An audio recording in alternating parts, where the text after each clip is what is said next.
இங்கே பாரு அம்மா பாரு. இங்கே பாரு. இங்கே பாரு. பூ சாப்பிட்றியா? பூ சாப்பிட்றியா? ரசம் பூ சாப்பிட்றியா? ஆப்பிள் காய் தூக்கம் வந்தா எதுவுமே சாப்பிடாது எப்படி தூங்குவ? என்ன சாப்பிட்டுக்கிறியா?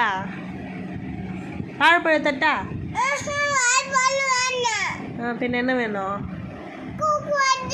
கூக்கம் தான் வந்தா.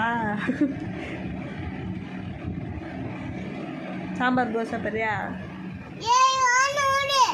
வடை சாப்பிட்றியா? ஏன் வேணாம்? என்ன வேணும்? என்ன வேணும்? என்ன வேணும்? பாப்பாக்கு என்ன வேணும்? தூக்கம் வருதா? சரி.